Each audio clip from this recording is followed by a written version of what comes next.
After a phenomenal weekend, WWE tries to present us the Raw after WrestleMania.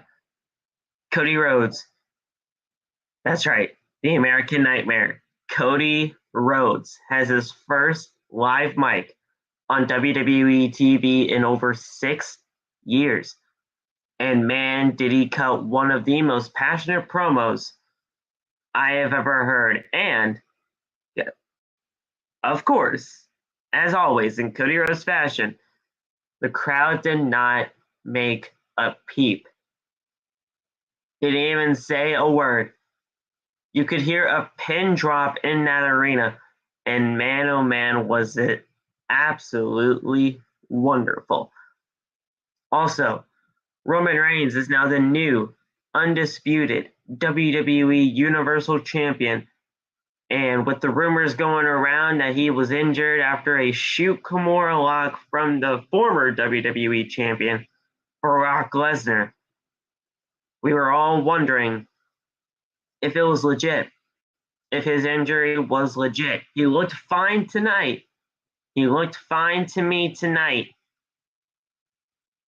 We'll see what happens, as we have to wait until Friday to see what the next move is for the new undisputed WWE Universal Champion.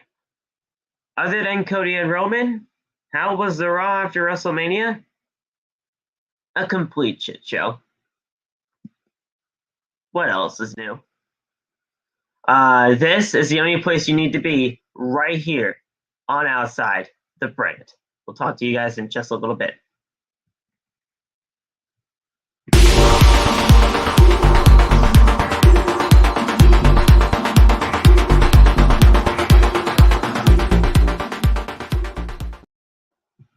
What is going on, guys? Thank you so much for joining us right here on Outside the Brand. This is your Monday Night Raw after WrestleMania post show for April 4th, 2022.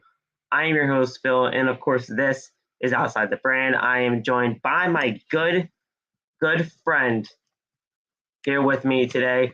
Man, how was it tonight? What did you think of Monday Night Raw? I'm sorry, I'm trying to get some things still together, but what did you think of Monday Night Raw from tonight?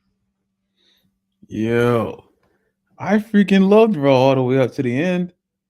I actually wasn't fucking tired at the end of the show. So I mean, Oh, I was. Oh, I was. This shit show was fucking horrendous. I was having a great time. I think this is the best thing they put out in a minute. I mean, as far as like segments go, the matches were a little, and I'm totally confused on how Liv and Rhea got a match after they lost. Oh, dude, don't even fucking get me started on that shit. I'm not sure if Dude, that makes any sense, but they whatever, lost the man. I fucking mean, championship contender match and they still got a title shot, which that's I what understand WWE that. does. They reward losers here on the Red Brand.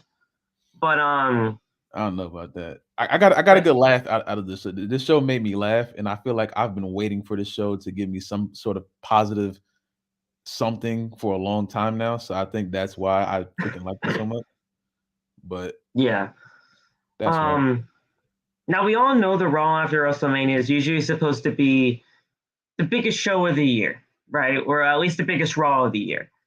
Anything could happen on the Raw after WrestleMania, and usually that's a good thing. But for the past couple of years, the Raw after WrestleMania have not always been that good, and it kind of showed its rear ugly head tonight. But after a very strong WrestleMania 38, we have this show, and I don't know what it is about this show, but well, we do know what it is about this show, the terrible booking that it has each and every single week. But outside of Cody and Roman, honestly, for me, there was legitimately nothing on this show that got me excited. Nothing. Cody cut one of the most passionate promos I have heard in a very long time, especially in WWE standards, on how um on how a promo could be cut. But then again, that's always Cody, and I love Cody for that. But man, I mean, we started off with Cody, and man, you know, Cody's gonna get you invested one way or another. And man, did he deliver tonight? I love the words spoke by Cody tonight. Yeah, that was a amazing way to start the show. I did not expect them to cut that good of a promo. And people, I saw some people in the chat talking about like the crowd was dead. I think the crowd was just intensely listening to what he had to say. Yes, You know what I'm exactly. saying? I don't think they were dead. I think it was just he had the crowd really just in the palm of his hand. You know what I'm saying? And he When Cody delivered very well. speaks, you listen. You Yeah. drop everything and you fucking listen. You do not pick up your phone to tweet about it. You do not legitimately do anything. You sit there and you listen. He had a And very that's good job exactly tonight. what everybody was doing tonight. Now, man, you know, it was such an amazing promo, and we'll go over everything that happened in that promo and obviously the rest of the show for tonight on the Monday Night Raw post show review right here on Outside the Brand. But I want you guys to follow us on social media. All the TikTok links are down in the description below. You guys can follow me at PhillyMatt_ on Twitter and Instagram if you guys want to talk to me throughout the show as I live tweet each and every single show. If you guys could, if you haven't already, please hit that subscribe button. Hit that subscribe button. There you go. That's English. You know, we are super close to 400 subscribers. We did not hit the 400 subscribers by the end of WrestleMania Sunday, but you know, here's the thing. That was just the goal. We will get to 400 subscribers one way or another. We are only 11 subscribers away, and that is absolutely nuts to even think about, but it's a reality. And once we hit that 400 subscriber mark, it's going to be absolutely insane. We love that you guys are here. We love that you guys continue to be here, and we love that you guys support the channel in any way that you can each and every single week. Now, what I want you guys to do is also hit that thumbs up button. Get this stream to 12 likes minimum for the Raw after WrestleMania post-show review right here on Outside the Brand. That's the best way to help out the video, and that's the best way to get the channel out there, is not only by hitting that like button, hitting that subscribe button, and turning on the bell, but you can also send this to your friends if they like professional wrestling as well. It's just as much as we do. And man,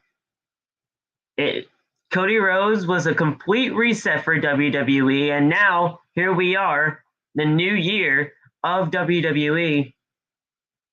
The Raw after WrestleMania is like New Year's Day for WWE, and starting off with Cody Rhodes, I think you're starting off the year right with Cody. But I want to thank you guys so much for joining us right here on Outside the Brand for the Monday Night Raw, the Raw after WrestleMania post-show review on OTB. Don't forget your t-shirts, man. Bonfire.com, the exclusive home of Outside the Brand and its merchandise. It's the merch. It's the merch. You guys can go get your t-shirts, hoodies, and face masks right there on Bonfire.com, the exclusive home of Outside the Brand and its merchandise. Finally, before we get into tonight's show, I want to thank you guys so much for the love and support that you guys have given us each and every single time that we are live. We don't do this without you. We don't. We don't. You guys have almost gotten us to 400 subscribers already, and the matter of, well, we started to sing in August.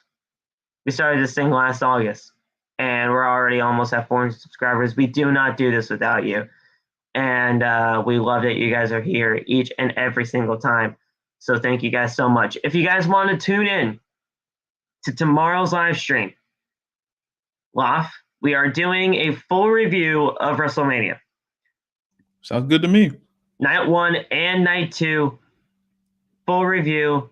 And obviously we'll talk Cody and Raw, just a little bit from Raw. I'm actually thinking about having some guests on the Tuesday's talk as well. I gotta see if they are down to do it, but I'm trying to get some. I want to get some guests there, guests that were actually there live, versus us watching it at home. I think that would be a very cool kind of dynamic, seeing them and getting their perspective for the WrestleMania review while they were there live versus us watching it at home, seeing the whole difference. I think that would be really cool to see. But yeah, we'll be doing a full WrestleMania review for night 1 and night 2 for Tuesday's talk. I think that would be an absolutely good thing, mainly because WrestleMania 38 was that damn good, and it should be treated as such. I mean, WrestleMania was not, depending on how the build up to WrestleMania was not all that great, but we had some damn good entertaining matches on that card for both night 1 and night 2, and we definitely need to do a review for WrestleMania. I mean that's just a given, Yeah. So we will be doing that on Tuesday's talk tomorrow, and yeah, man, it's going to be a lot of fun. Let's get right in to the Monday Night Raw, the Raw after WrestleMania post-show review, right here on Outside the Brand. All right, guys. Now, we started off Monday Night Raw with the man. Whoa! No, not whoa. Adrenaline in my soul. That's a great song. I love Kingdom. This is so cool. This is so cool. Monday Night Raw opens up with Cody Rhodes. Cody Rhodes, as he comes up from the elevator, the Cody Vader, as always, as we just get Cody Rhodes just being welcomed back on Monday Night Raw after 6 years of being away. Cody Rhodes, as we all know, defeated Seth Rollins last on Saturday night, on night 1 of WrestleMania. And the fans chant his name and then welcome back. Cody says, quote, "So what do you guys want to talk about?" End quote. And everybody was just cheering, marking out, having a good old time. And he says it's been 40 long days since the news of him becoming a free agent came out into the world.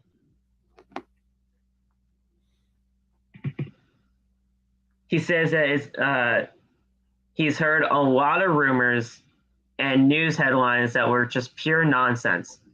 And everyone thinks that the decision to return to WWE was a difficult one. But I assure you, it was not. It was very simple. He was the star that left them in the dust. You see where that came from? Yes.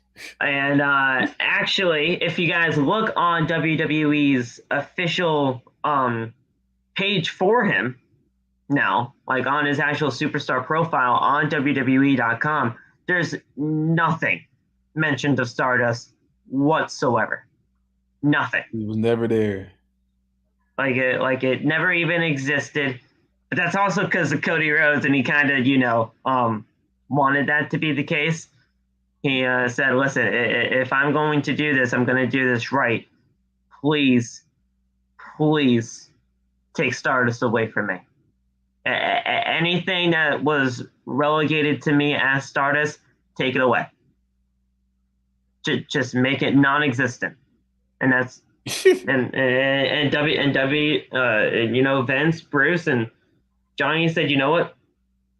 Cool, fine, we got it. It's dead. It's dead. Stardust is dead." And you know what? I'm very I'm actually very happy that he did that, because knowing WWE, they would do that. So Stardust is completely no more. And now he signed a multi-year, multi-million-dollar deal to return. Of course, he had some doubts, but the moment that he rose up on that stage in front of 70 some odd thousand people, the doubt was eradicated. He reiterates the quote, saying, "A man often finds his destiny on the path he took to avoid it." He points to the Tron where he has an image of his father, Dusty Rhodes, in Madison Square Garden in the year 1977, excuse me.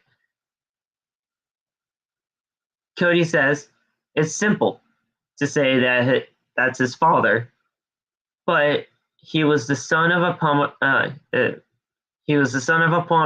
a common man, but to him, that's his hero. And at that point, guys, he teared up, and that was true emotion.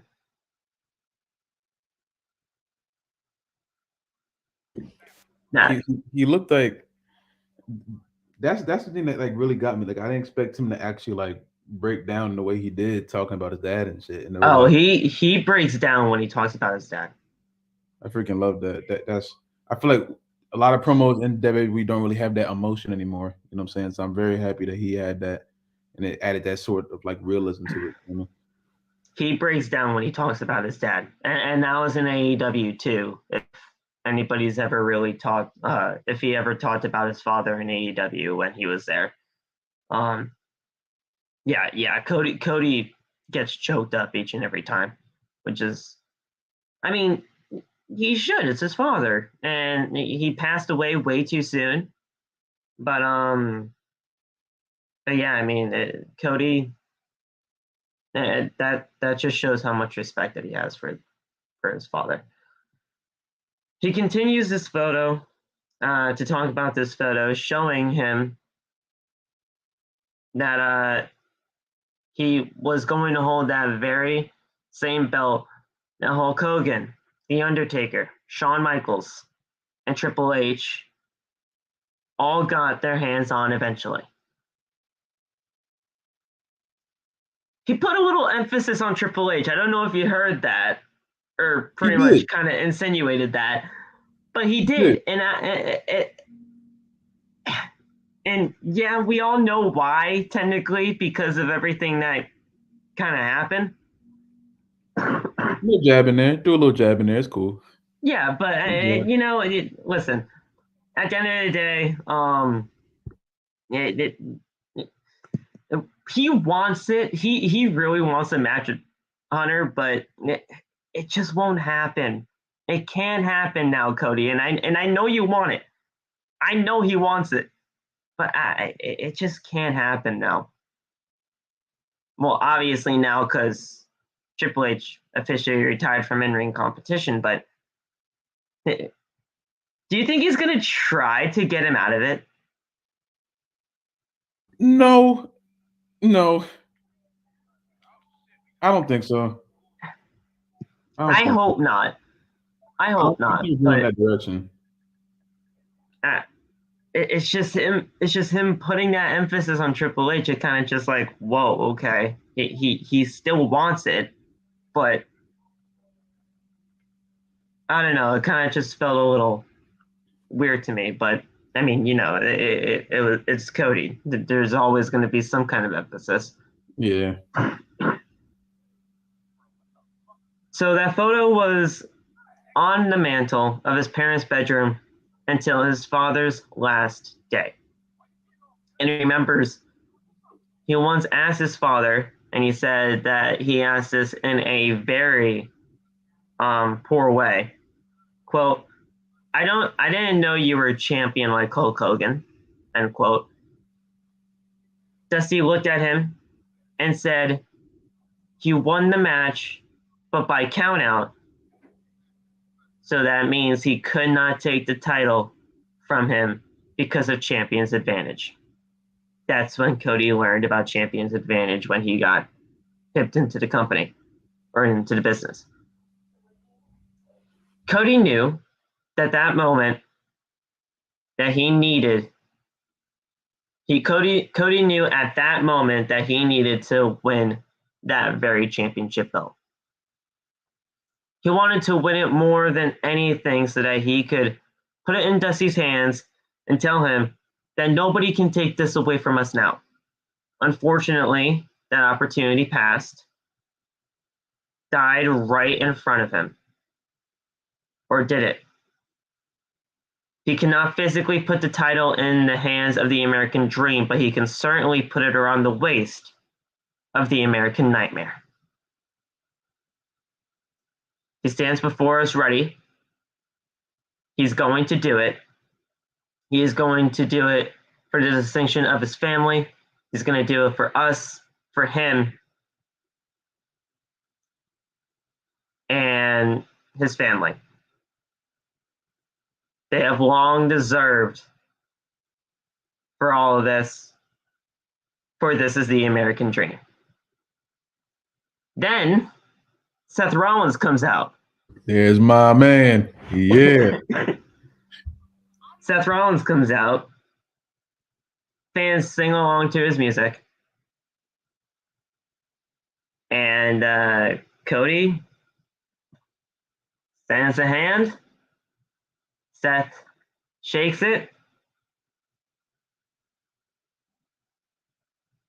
We get a welcome back from Rollins as he shakes the hands of Cody Rhodes. He laughs and then leaves. Absolutely beautiful segment. Absolutely perfect way to start off Monday Night Raw tonight. Yes, sir. I couldn't think of anything more. Obviously, with this handshake with Seth Rollins, this is not over. And I'm okay with that. Kind of had a feeling this was not going to be over. But man, but you know what? It's going to be great. I can't wait to see what they do from here on out. I'm excited. I mean, I think his match against Rollins was the best match at Mania. If they're going for another one, at Backlash, possibly, I would not be angry at that. I do have the Cody and Roman thing in the back of my head, but I don't want that to be fast tracked. I think that should be held for a bigger stage, at least SummerSlam. If exactly. So just push on and hopefully Cody gets some momentum. Hopefully he has some matches on Raw. I feel like they would like run a pay-per-view only thing with him, but at the same time, you got him on the Raw roster. Why not throw him in a little bit of Raw matches, main event stuff to get the crowd into to get the crowd to watch the whole show. Announcement the main event. Right. Now I see where you're coming from with that. I do. But I just wanted to reiterate here that we do not want to we don't want to overexpose Cody here. We don't. I understand Cody Rhodes is still being presented as the whole American Nightmare. He's pretty much doing the exact same thing as he did in AEW. But we don't need to have him wrestle every single week. We don't need to have him appear every single week. This guy is special, and we need to keep him that way. Now, if you need him to be built in some kind of storyline heading into the WrestleMania Backlash with Seth Rollins, that's fine. But Seth can pick up half the work here too. I mean, we all know what Seth can do when it comes to promos or any types of like matches or any kind of deal like that. So we don't need to overexpose Cody. I understand where you're coming from, but we gotta keep this man as special as long as we can. Otherwise, we just don't want him to feel like everybody else, or at least I don't. Yeah, I feel you. I just think while you have him here, use him to the best of your ability. I mean, obviously don't oversaturate it. But just from that promo alone, he's already top freaking 5 most over people in the company right now, just off of that promo. Oh yeah. So AEW didn't need Cody Rhodes anymore, but WWE did, and he's already one of the most over guys in the company. It's working. That's the one thing I love and I like about, love and I hate about this company. And that's why I get so mad when they act stupid. When they want to do something well, they do it well, but they don't. But when they don't, it's just blah. So I just hope that they handle this with care, but not enough care to the point where it's like you're sheltering him, but just that good middle point. That good middle point. Hopefully they find it. Yeah. Point is though, Cody, he was great tonight, and you know, I just love that we are getting the AEW version of Cody. It just you get the music, you get the whole Cody Vader, you get the entire presentation. It's just great. I love it. I know people that are just pretty much AEW fans all the way are so upset about this. And I know you guys are. We know you guys are. We hear you. Trust me. But WWE has a massive win on their hands if they just don't screw this up. You just got to let Cody be Cody. Cody's already one of the greatest storytellers in all of professional wrestling in this era right now. Just let him be him. And everything else will work out just fine. Cody Rhodes is a massive win for WWE. It's just for them to get it right. And Cody, he'll be able to help along the way. It's just you got to let him be him. And please give me the old theme song at some point, just one time, please. It's going to be Kingdom the rest of the way, bro. I'm gonna freak out. Please, Vince, you're listening to me right now. Just once. That's all I want. Just once. I don't care where it's at. Just do it once. Just so I can die happy, please. Please. That's all I ask. All I ask, man. Maybe if they do like some kind of like old school feud for Cody, and it's like a special one-time entrance kind of thing where he brings back the wow. Yes. Maybe we'll see. But I love Kingdom. I think Kingdom is great, and I just love this version of Cody. This version of Cody is great. Championship contender match now. Still have these things lying around. Sasha and Naomi take on the team of Liv Morgan and Rhea Ripley. If Liv and Rhea pick up a win over the tag team champions, then they get the tag team championship shot next, or however it goes. I think that's how it goes. But Liv Morgan and Liv Morgan and Rhea Ripley lost to the tag team champions, Naomi and Sasha Banks.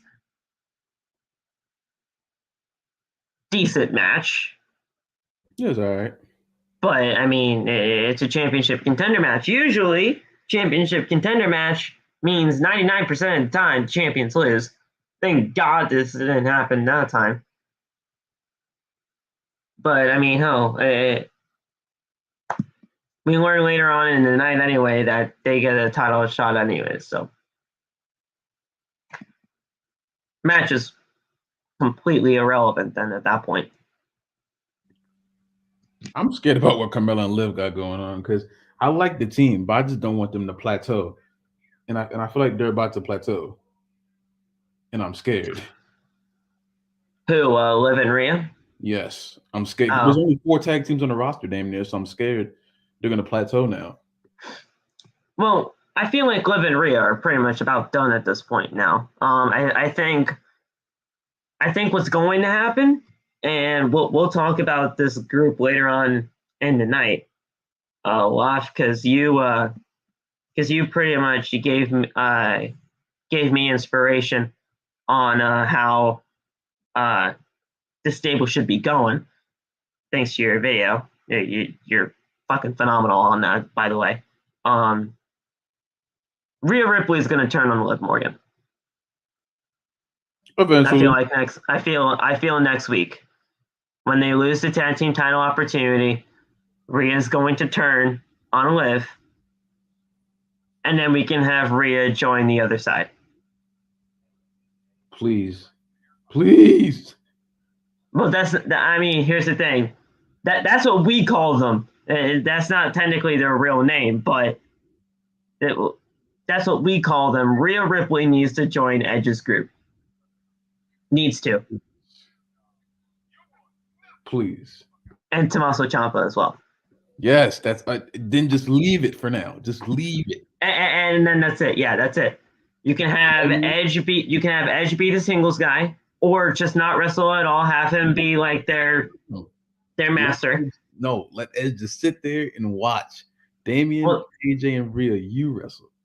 Well, that's the thing. That's what I was saying. Like you either have Edge be the singles guy, or just have him watch Damian and Tommaso. You can be like a tag team, but that's kind of weird, even though they're still in the stable. And then Rhea is obviously the female powerhouse of the group, and just go for it. I mean, that's a perfect 4-person stable is perfect. 3 men, 1 female, perfect. Leave it at that. You got a tightrope with this. So I mean, you got another easy win there, WWE. Just do it. Yeah, look, you can do a full character rehaul, or you can just let it rock right now. I would do a whole Liv Morgan overhaul, but that's just me. But yeah, I would do a whole Liv overhaul. I wouldn't mind Liv joining this, but if anything, Rhea Ripley is going to be the She just fits that more to me. She would fit like an Edge stable more than Liv Morgan.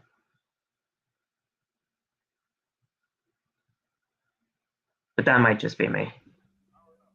I mean, it's just with I do agree with you though. Something needs to change with Liv. Yeah, something does. She needs that edge, and I think, no pun intended. No pun intended. Sorry. Boo. You're good. You're good. Boo. But yeah, But no, like I see where you're coming from though. She just needs something. Yeah. Just like Damian Priest just needed something, but now he has it. Lord God, he needed something. Jeez. Yeah, but now he has it. So I see where you're coming from though. Yeah. We'll see what happens. But speaking of the final sequence of the match, Morgan tagged back in, and Rhea goes to slam Morgan onto Banks, but nobody home. Naomi then gets Ripley out of the ring, and then she and Banks hit a wheelbarrow facebuster onto Sasha's knees, and there you go. That's the win. Pinning Liv Morgan while Ripley was on the outside. And after the match, Ripley was frustrated with Liv as she walks away. Now, that right there pretty much proved to me that we're going to get Ripley turning on Liv at some point. Whether that happens next week in the tag team title match or sometime down the line, Ripley's turning on Liv.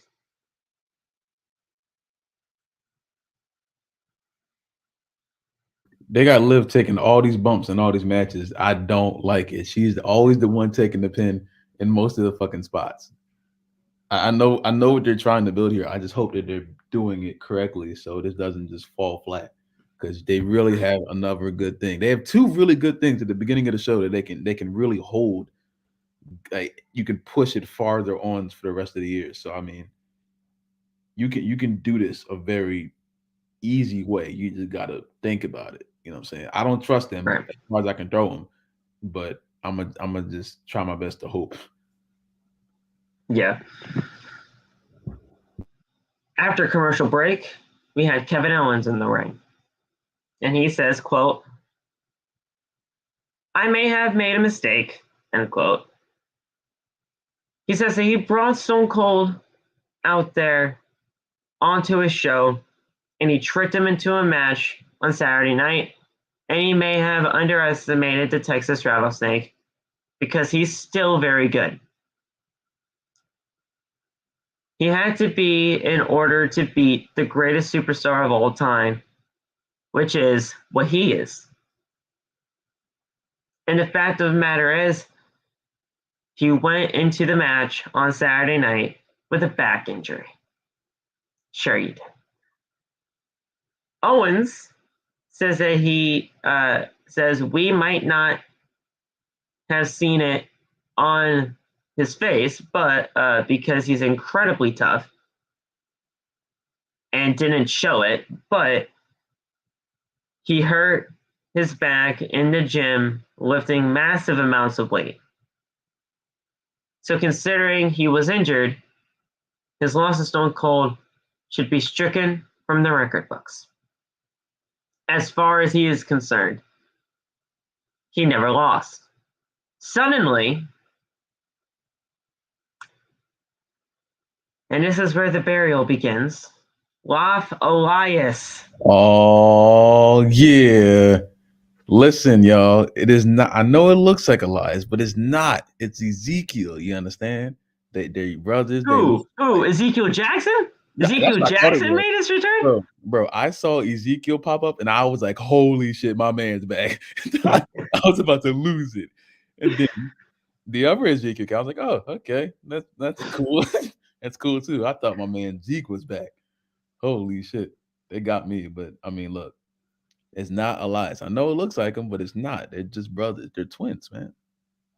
He explained it. I'm glad you got some enjoyment out of this shit. He's now known as Ezekiel, and he's clean shaven.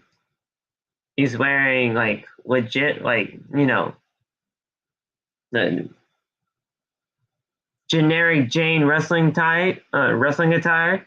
He looks like generic wrestler 7 from SVR 2008. There you go. Exactly. And there he is. So he won't.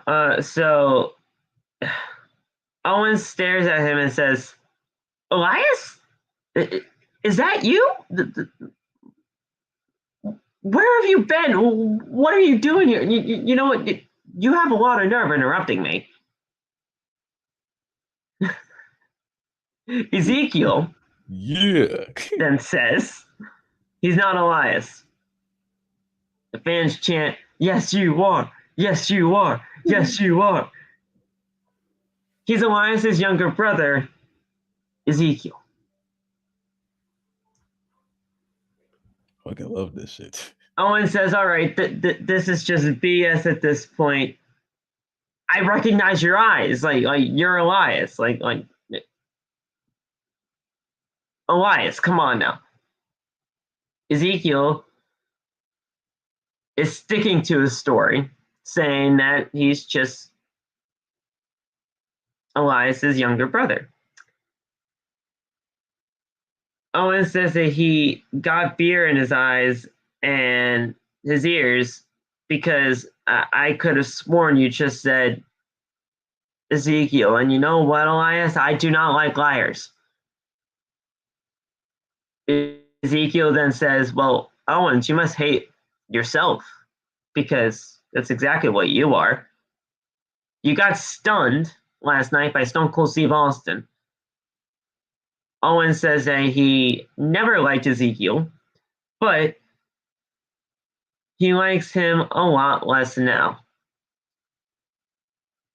He says that he has 10 seconds to get out of the ring or he'll beat the hell out of him. Owens then he counts down from 10 or up to 10. And when Ezekiel just does not move, KO leaves the ring. This shit sucked. Listen. What the? Listen, AEW could never. No, I'm playing. They could, and they could probably do it better. But Ooh. Wait, who they got? They ain't got my man Ezekiel. Who they got? Oh, they could. They could in a matter of a couple of months because that's exactly where he's going to be, the WWE unemployment line, because this shit sucked. Why would they fire Ezekiel? They are firing Ezekiel. They are firing. Why would they do that? He sounds like money to me. Shit. Yeah, money down the drain. They legitimately took everything away from this guy. They took everything away from Elias. Everything about him that made him kind of somewhat special. That's why Elias is home, and he gave Ezekiel his blessing to come on Raw. You know, he explained this. See, here's the thing. I love how people are so easily manipulated. How? I love how you guys are so easily manipulated. Hey, I see Ezekiel. I don't know what everyone else is seeing. I don't know how. It's right in front of you. Like if I said my name was Love and everyone's just telling me my name is John, it's not. That's not manipulation. Dude, that's just what it is. Dude, my friend over here, the one that I went to watch WrestleMania with last night, he sent me the picture of Ezekiel. I'll use his name. I'll continue to use his name. But he sent me a picture of Ezekiel. He says stop with a laughing but crying face emoji. I said yes, that's right. Elias is now Ezekiel. Yeah. He's like, I hate it. LMAO. I think we all do, with 3 crying emojis, is what I said. This man is about to be running around for the 24/7 title in a matter of next week, he said. I'm like, he was already running around for the title before all this. And then he died, and then here he is. Then he died. And he says, stop. And I'm like, yeah, it's true.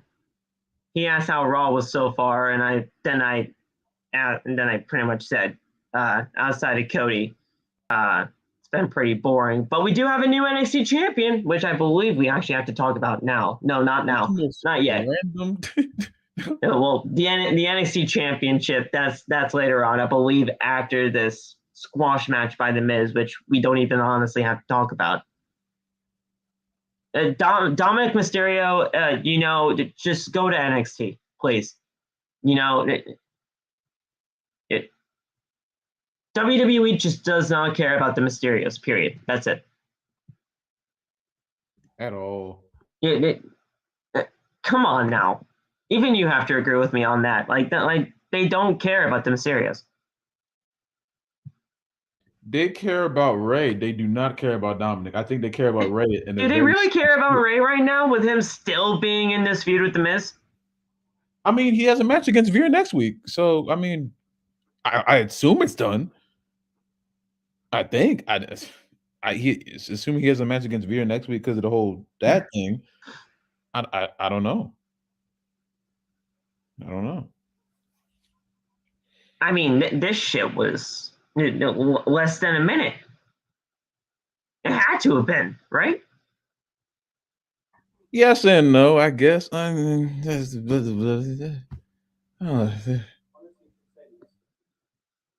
it felt like less than a minute at least. I think it was. I wasn't counting. I just know I looked up and the match is over. I was like on Twitter like for a second talking about Ezekiel, and I look up and I hear the bell ring. I was like, okay, great. Did not see a spot in this match.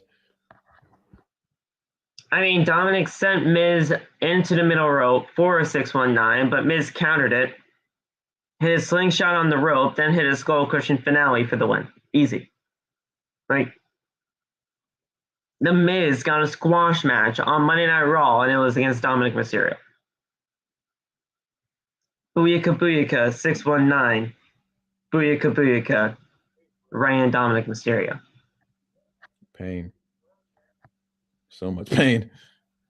As the Miz is celebrating, and Ray is checking on his son, Veer Mahan finally comes. Yeah. Come to fuck y'all up. Veer then marches to the ring. Veer. And Miz hightails it, as always. Veer drops Dominik like a sack of potatoes. Get the fuck on the ground. And then Ray tries to fight him off, but his head gets taken off as well with a clothesline. Ground. Yeah. Veer then sidewalk slams Ray, and then he applies a submission on Dominik until his eyes are bugging out. He's screaming until he honestly does not have a voice anymore. Dominik just passed out in the submission. And huh? I know you like the submission. The submission was not bad. Yeah. Submission was not bad at all. The Veer mission. Yeah. The Veer mission. I like that. He'll probably call it like the Lions something. I don't know. It's like Nikita's whole flow. What the fuck is going on here? He'll probably take it. Who knows? No. He'll probably take it. We love you, Nikita, over here, by the way. But he'll probably call it something a lion or the Persia something or whatever. You come back from commercial break though, and we have the new Raw Women's Champion, and she is busted up. She is busted up only because of the shoot boot that connected her right in the face at WrestleMania from Becky. Good one. That eye is bad looking, but she's still here, and she killed it. She killed it at WrestleMania, and so did Becky too. I will say that. We will get more into the whole Raw Women's Championship match on our WrestleMania review tomorrow, but they killed it. They killed it, and now we have the new Raw Women's Champion, Bianca Belair, and I couldn't be more happy. Pure joy, man. Just pure joy. That's all I ever wanted, dog. That's all I ever wanted. Ever since SummerSlam, when they heard Baby cry, man. Ever since then, they finally did this. I just hope to God that the Bianca and Becky feud is over. Please let it be over. I was hoping someone from like NXT came up. I was scared they were going to do like a whole Paige and AJ thing, but they didn't. So I'm kind of happy about that. But whoever Bianca's next opponent, please let it be someone who she hasn't fought already. Don't Doudrop. Please no Doudrop. Please, God. Either Asuka or Bayley, please. Done. Asuka, I think, will make more sense seeing that she relinquished it to Becky, but at the same time, Bayley would make sense too because that was her last feud, I think. Now here's the thing.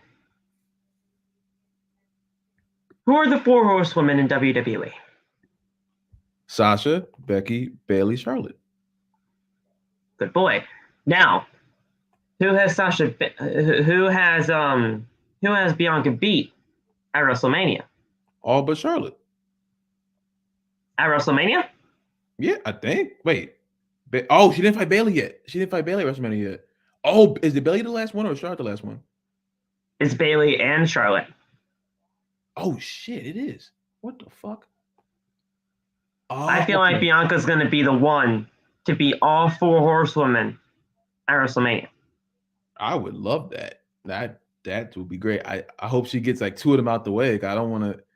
She got 2 of them out the way. No, like 2 of them at the way at the same time. Like just. Yeah, like a triple threat kind of thing. Get them out the way like that. But I mean, she got Sasha last year at 37. She got Becky this year at 38. Could we see Bayley and Bianca at 9? Or probably. Or Charlotte at 9? Who knows? I think she's going to be the one to do it. And honestly, you're not going to get a complaint out of me, especially when she beats Charlotte, if she ever does. Yeah, please do that soon. But yeah, I think that's going to be kind of where they go from that. Hopefully she doesn't take the champion. Well, I don't know. Does she take the championship from them each and every single time just to become a new champion at WrestleMania all those 4 years? I don't know. But it's all in the follow-up after this. Yeah. It's all in the follow-up after her winning the Raw Women's Championship at this year's WrestleMania. Because depending on who you talk to, things when it comes to the follow-up for women's wrestling in WWE aren't always the best. Yeah. So we gotta see where the follow-up happens from here on out. But for right now, Bianca cutting a promo, that's perfectly fine with me. Just get her out there in front of the fans because she deserves it especially after everything that she went through in that match, considering that eye. I hope that eye is going to be okay. And please don't Bobby Lashley her by having her in pointless matches losing on Raw. Well, don't have her wrestle at all. No. Well, that's the thing. I mean, that's the thing. It's the follow-up here. If they do stuff like that, then this championship reign is just going to last as long as the last one did. This one has to last longer. And you have to start with the first feud that is memorable and is relevant. You can't have her go up against a guy like a woman like Dana Brooke or Lacey Evans or somebody like that. You have to go up against somebody that's relevant. Whether it's a return or not, you have to do something relevant. Yeah. I'm scared, man. Very scared. It's the way WWE does things now. The new Raw Women's Champion, Bianca Belair, comes out sporting a massive black eye. Belair then says that she thanks Becky for that because he'll be back. Just like her loss at SummerSlam, without it, she would never have known how much better she could be. And she learned that everything can be taken away in a second. She didn't cheat or injure her opponent. She went through hell and back to get here. Becky tried to take everything from her. She came for her hair, her throat, and her eye. But even with a one eye, she took everything Lynch had and came out on top. And she did it because we deserve better than Becky Lynch. And now it's a straight shoot.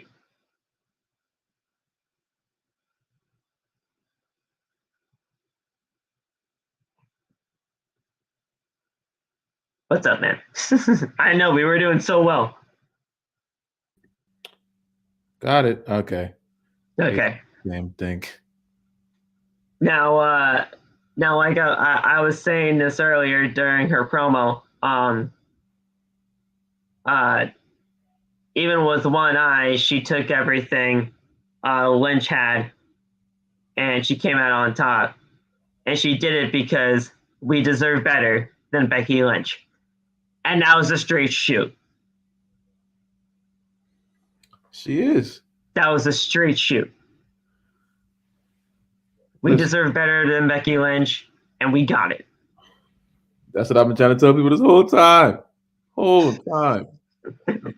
damn time. The letter then says that she knows what it feels like to lose a title, so she is ready and willing to fight every woman in the back. No woman is prepared to do what she is going to do to hold on to that championship that's so special to her. She is different, she is better, and she is the EST of WWE. Now, when she said no woman is going to be able to fight her for this championship, or at least keep or to get her away from it, I thought somebody was going to return. I could have sworn that was a perfect opportunity for somebody to return, like a Bayley or an Asuka or somebody. But you know what? Just having her be out there in front of the fans after everything that she went through at WrestleMania, I'm fine with it. You just gotta let's let this breathe, you know? Yeah, I guess. I wanted a return, trust me, but I guess WWE didn't see it that way either. The terrible 3 words, wait and see. Only fucking words we got because they don't want to do nothing. I like this new side of laugh, guys. Why? Josh Greer says, hey, watch your language. No, don't. Just say what you fucking want to say. I apologize for my profanity. I'm just very... say what you fucking want to say. Just say it. The only words we fucking got, yeah. That's WWE logic for you. I can't say what I want to say, but I can elaborate at least. Oh, you can say what you want to say. I gotta censor myself just for my own. No, you don't. Not here. We love it. We love it. Speaking of something that we don't love, however, this fucking NXT Championship match that was so goddamn random. What was that? On this show? Bruh, that made no sense. Dude, I'm telling you right now, and I told you this in the group chat, dude.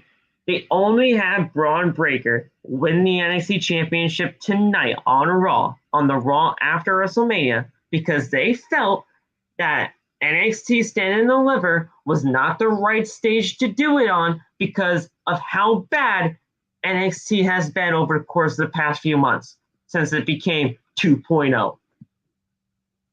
That's exactly it. Yeah.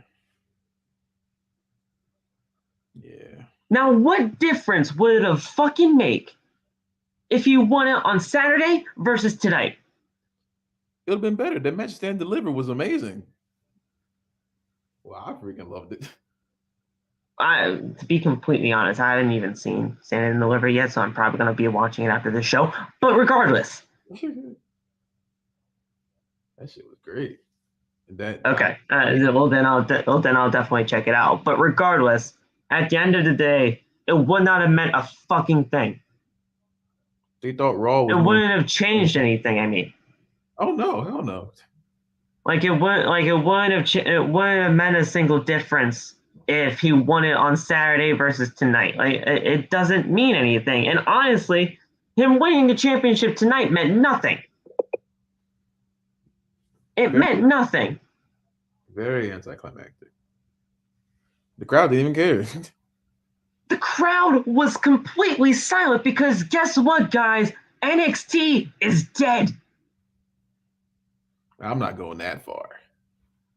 Dude, NXT doesn't even in these people's minds, considering how quiet they were, NXT doesn't even fucking exist. I like certain parts of NXT. Like it's just the only three parts of NXT I like are Nikita, Carmelo, and LA Knight. So it's just And that's a problem, dude. Yeah, I feel you. I mean, and And Kate that's a problem. I just want Kate and Casey to get caught up, but the show itself is just weird. It's weird. It's very over sexualized. It's very. You can say it's bad. You can say it's bad. It's not. It's not going to kill you. No, I'm saying because if I thought it was bad, I would have said it's bad. I think it's weird. It's not bad. So bad weird is not bad to you? No. I don't think it's bad. Raw in the Thunderdome, that's bad. SmackDown right now, that's bad. NXT is weird. It's not terrible. SmackDown is the worst show in the history of television right now, but see, NXT is not bad. It's just a little peculiar. That's all I can say about that. They do some things right, and then other things are just fuck. It's just weird, for lack of better words. Just weird. Weird, man. Like, would you rather a girl call you ugly or weird? Oh, weird, easily. Okay, I've been called. Okay, you know exactly what I'm trying to say. I've been called weird by many of women, but what the hell? Not that weird, you fucking sicko. You said it. See, Josh, exactly. Mid's a good word. Where's MJF? That's what it is. It's not bad. It's just a little, you know, it's a little weird. You guys are so easily manipulated with NXT 2.0. NXT 2.0 is the death of NXT, and I hope you guys don't know that. Carmelo Hayes came from that. You like Carmelo Hayes. So I do like Carmelo Hayes. Nikita came from that. Lie and say you don't love Nikita. Say it. Lie. Lie to me now. Well, I told everybody this earlier. We love Nikita over here. LA Knight. You love LA Knight. Say you don't. Come on, I'm gonna keep hitting you. Because look, I'm an NXT defender here, but we're not gonna act like this show is bad. Is Raw in the Thunderdome. This show is mid at most. It's not good. It's not great. I'm not waiting up by the TV. Wait for NXT to come on, but it's not bad. It's just, say it with me now. Weird. No, it's weird. It's weird. It's just weird, bro. Now, it has its superstars that obviously I love. But when you have makeout sessions, or whether you have fucking,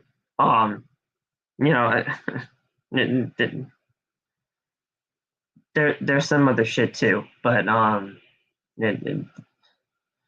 it's weird. It's weird. All right, I'll let that slide.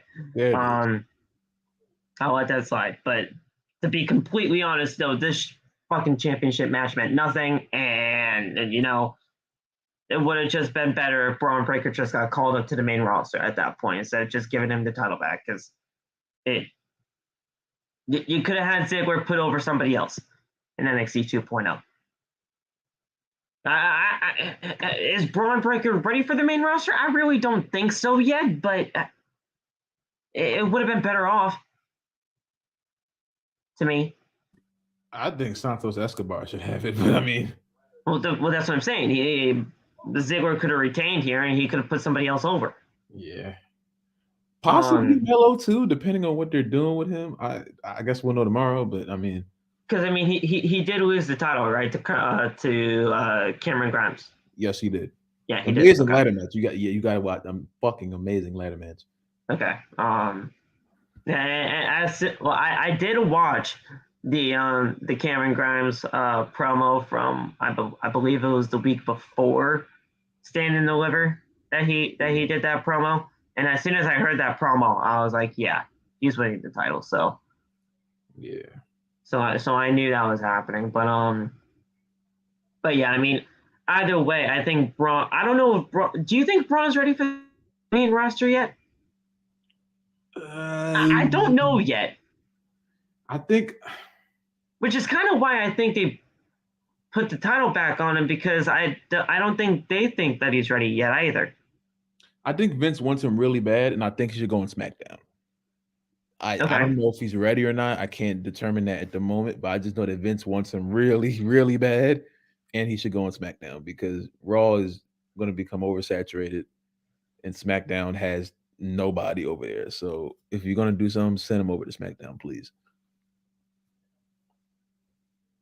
I mean, did they end the brand split? Like, is it done? Because they didn't mention anything. It's done. It's done. Okay, great. Once the unification thing is over, once the unification match happened, it was done. Okay.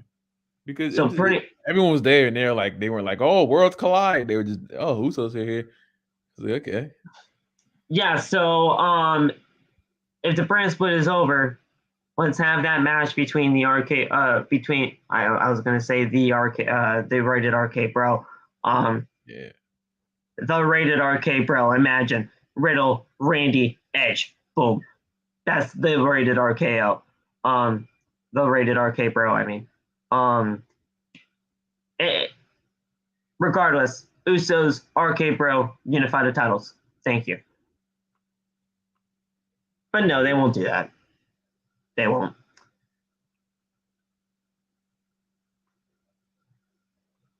I don't know, dog. I don't know, man. This kind of scared me again.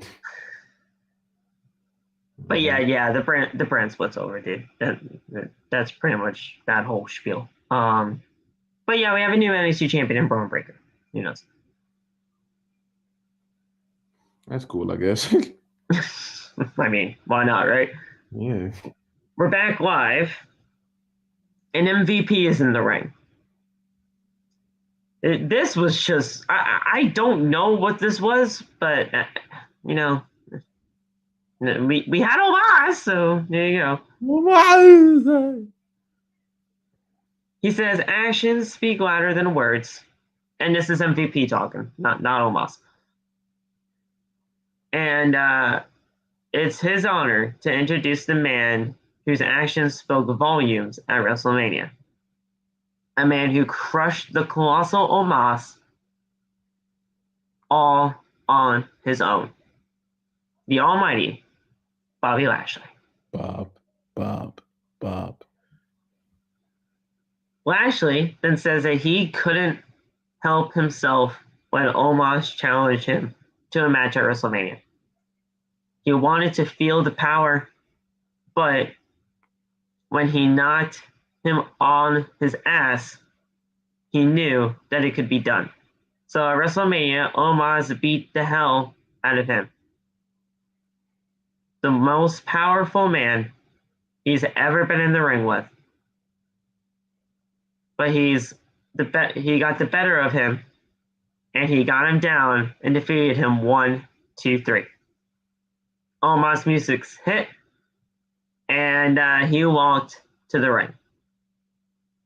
Omos says that he wants a rematch with Lashley, as he is looking ready to give that to him.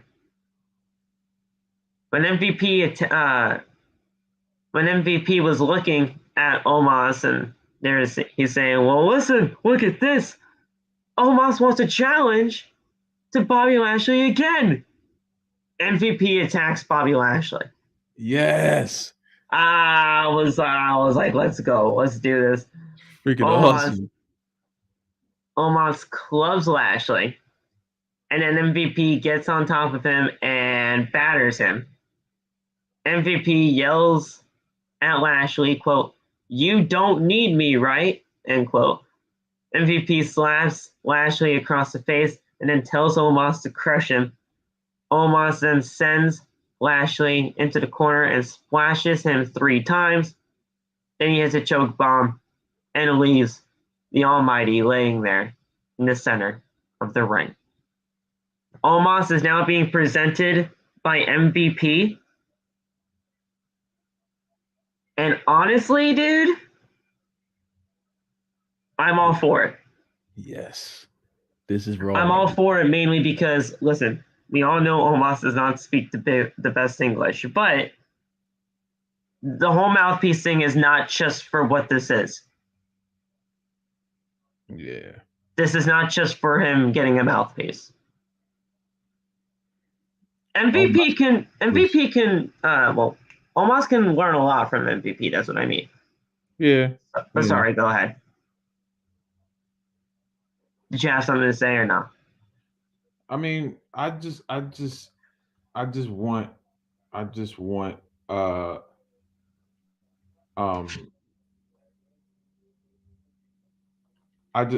freaking I want Omos to have a direction. I just don't want him to get pushed to the top because I swear if he's the one to beat Roman, I'm gonna have an issue.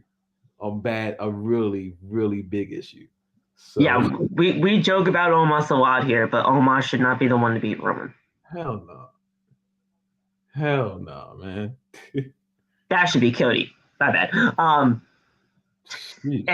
even that could ruffle some feathers. Yeah. Especially to the AEW folk out there. But you know, I like I said earlier, we all know Omos does not speak the best English. So having him have this mouthpiece for MVP, that's cool. I mean, let Omos do the squashing, so to speak, and MVP do the talking. But I mean, we'll just see where this goes because I saw Bobby Lashley and Omos having. I'm gonna be completely fair and honest with you guys. I didn't like the match at WrestleMania. I didn't, and we'll get into it when the WrestleMania review happens tomorrow. But I didn't like it. But hopefully something can happen here with Omos now that he's being paired up with MVP.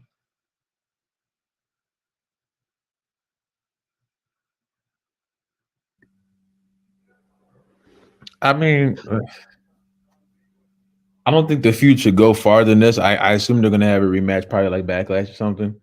Well, WrestleMania Backlash is just rematch city from WrestleMania, so yeah. I assume we go that direction. I'm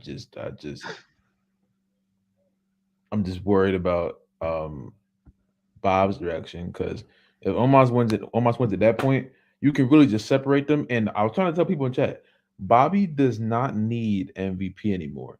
no. The only way to mold Bobby as an actual star is have Bobby go in the ring, beat them up, And kick ass, yeah. Word, and go home. That's all he has to do. Bobby and don't give him a mic. Don't give him a mic because he can't speak. Give him some damn cue cards like Sammy Guevara. Just don't have him say shit. Good one. Win a match, go home. Win a match, be Bob. I'm strong. And then go home. That's it. And you already built a stock. Everyone knows who Lashley is. He's already fucking over. When he goes in the ring, goes in the mic, and it just ruins everything. So go in there. Bob wins match. Goes home. That's it. Thank you, Law, for saying acknowledge Cody, by the way. And it is 12:30. I have to go, unfortunately. But okay. It's probably not going to be all that long. We actually only had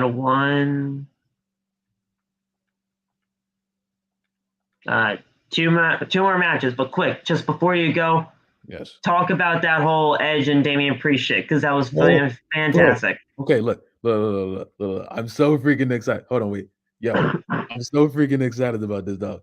Listen to me. Call the stable the other side, okay? Like Edge's song, feel me? Edge, Damian, right now. Keep that right there. And the only way you induct people into this, I know you can do the whole, beat him up, and then he eventually breaks down. No. You get them to the point where it's kind of like the way the New Day was assembled. Like Xavier saw Kofi and E always losing. You do it like that. You make it a slow burn. Don't make it explode. A slow burn, a smolder, if you will, and you keep it, and you just make a long-term evolution of that stable. No pun intended.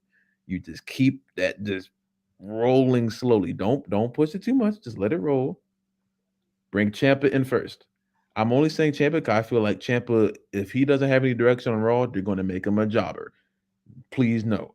So you put Ciampa there first. Or Rhea first, depending on how that goes next week. Rhea there first, cool. Bring Ciampa in. This has to go. I want to stretch this all the way out to like SummerSlam, if that's the climax of this. You bring AJ Styles into it at the end, at the very end. Do not have AJ be the whole thing he is right now. If you guys don't know what version of AJ I want, if you go back to watch Impact Wrestling, I don't know what year it was, but he was like a heel kind of thing. He was like doing like a lone wolf Aces and Eights thing. Aces and Eights is the stable they had at that point. She was trying to get them. I know exactly what AJ you're talking about. That version of AJ just not saying a word, like Hook, and just having a hood and just not saying shit and just being freaking amazing.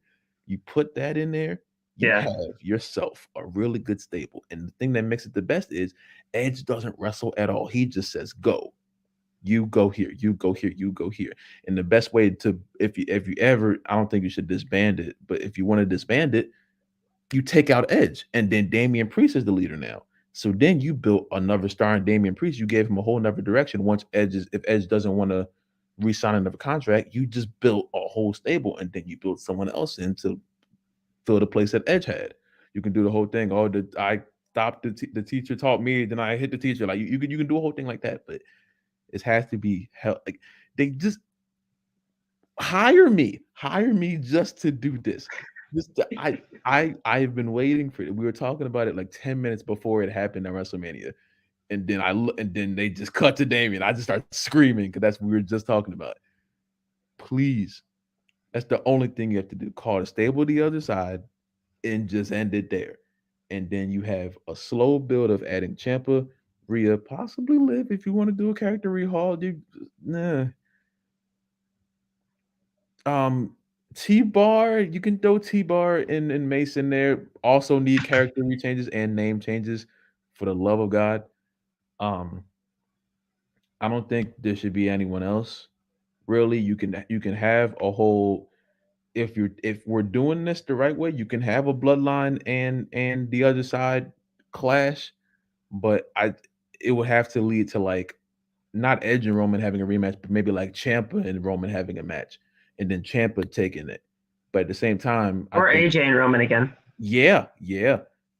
Thing is, you got to determine how the crowd goes, because then that'll be two heel stables, and there's not that many stables in WWE right now, so they can't really clash against other stables because AEW has a whole bunch of stables. That's why the House of Black works the way it does. But this is their version of House of Black, so you got to make it work with what your company has. And what you have is a whole bunch of stars with no fucking direction. So you put them all in one place and give them one center target and leave that to Edge to call shots. Don't have him wrestle that much, unless you want to do an Edge and AJ rematch, and that would send AJ over the top. But in the long-term things, Edge... No, I didn't think about that. You could have AJ be a part of this. Yeah. AJ's the last piece. AJ's the last piece. He even he can take over, but AJ's the last piece that makes it work, because he's the I think he's the biggest name in mainstream wise. So AJ's that last intricate piece. If you place that right when you need to, you got yourself a established stable. You don't really need to put belts on them if you don't want to. All of them have to come out to the same song. All of them have to look like the fucking Ministry of Darkness. You have to run this exactly like that. Plus Edge wanted the Pitbull version of AJ, and it could be the other side of AJ. It's so perfect. It's so perfect. You can do it.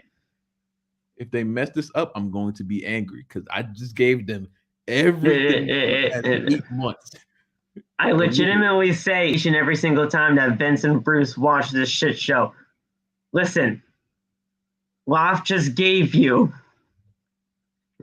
easy win right there, number 3. Easy win number 3 right there. You can do it. Just hire Loft. Loft, I'll get you an application to WWE Creative. Thank you. That's all I ever wanted, man. Move on over to Connecticut. I'll help you fill that shit out. We'll get a job together. I'm excited. I'm very excited right now. But yeah, man, have a good night. Go to sleep. You too, I'll man. talk to you tomorrow. And yeah, considering that we just talked about this whole Edge and other side thing, guys, I don't feel like I kind of have to go over it again, even though I might actually have to go over his promo because his promo was that damn good. So we'll talk about it. All right, man. Have a good night. Get some sleep, and I'll talk to you. Yeah, you be safe, man.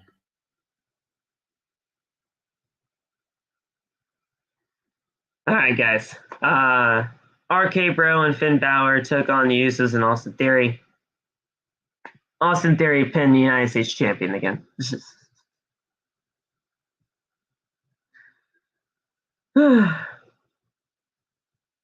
I mean, come on now. I don't really understand what the heck the point of all of this was, but if you're legitimately going to have Austin Theory pin the United States champion so much, just give him the title. Just give him the title.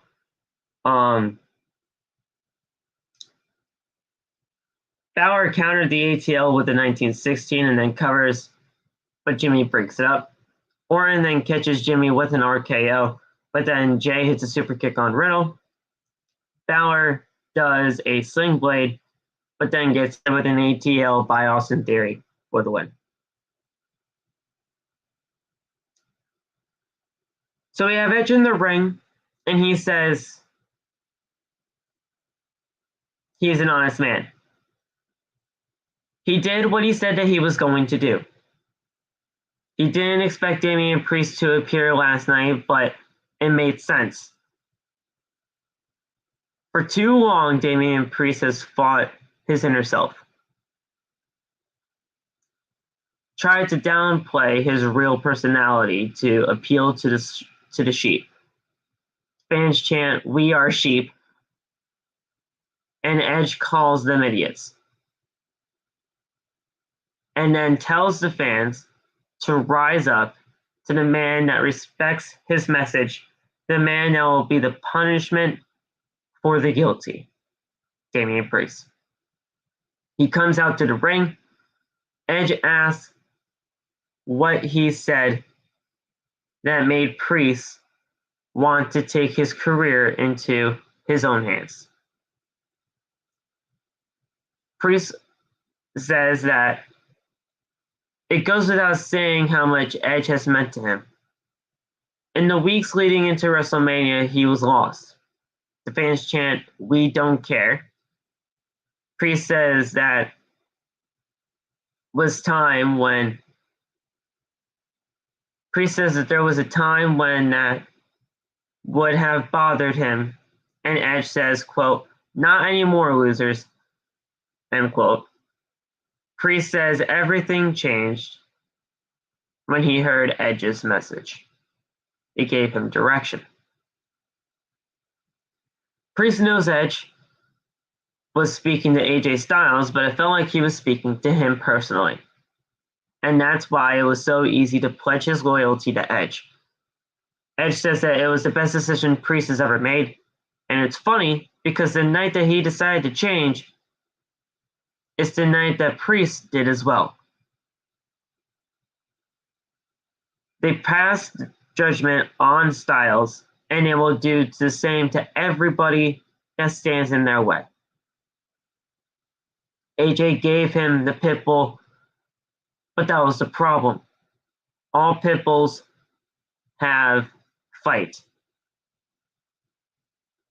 but they don't have the flight instinct. AJ Styles then comes out to meet Damian Priest on the ramp. He ducks a punch, and he attacks him. Styles then sends Priest over the barricade, and then gets into the ring to tackle Edge. Styles then he sends Edge into the ring post a couple of times, and AJ then gets ready for a concerto onto Edge. Priest then returns and beats Styles down in the corner. Priest then hits a leg sweep, while Edge hits a spear at the same time. Edge then grabs the chairs and is getting ready for the concerto as well, but a bunch of officials come down to stop them. We then had the Texas Tornado match between the Street Profits and Alpha Academy. Pretty decent match for what it was. Nothing more, nothing less. Gable wants a superplex through a table, but Ford knocks him off. Dawkins then comes in and knocks Gable onto the table, and Ford hits the From the Heavens Frog Splash for the win. We then had Roman Reigns. The Bloodline makes his way to the ring. Roman poses with the belts and hands them to Paul Heyman. Fans chant Roman, and he says that he knows what they are waiting, what they have been waiting for, but he's switching things up a little bit tonight. Roman asks Heyman to explain their success. Heyman says that the Usos are the longest reigning tag team champions. He says the most box office receipts of all time for SummerSlam, Survivor Series, and the Royal Rumble. And who was the main event? Roman Reigns. The first $1 billion year in WWE history. And who was the star for those 365 days? Roman Reigns. Biggest WrestleMania in history. And who was in the main event? The undisputed WWE Universal Champion, Roman Reigns. Roman takes the microphone back and he says that he's responsible for the $1 billion deals.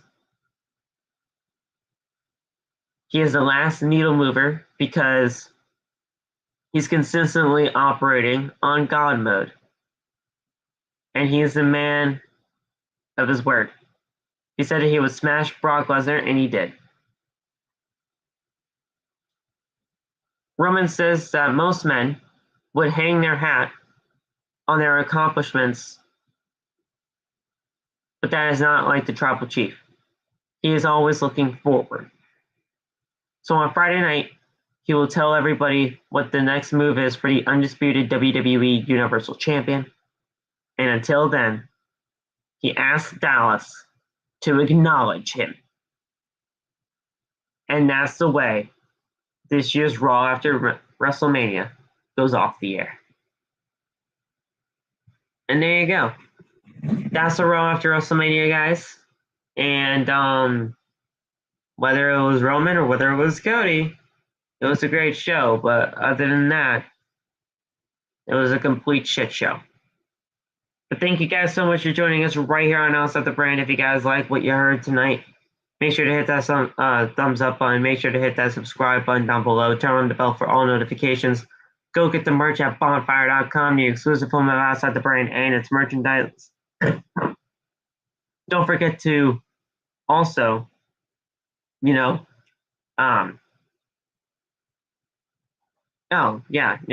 us on social media. All the TikTok links are down in the description below. Follow me on Twitter and Instagram at @BillyMatt_. And guys, we'll talk to you guys tomorrow for the full review of WrestleMania 38, both nights 1 and night 2 for WrestleMania 38. I'll talk to you guys over there.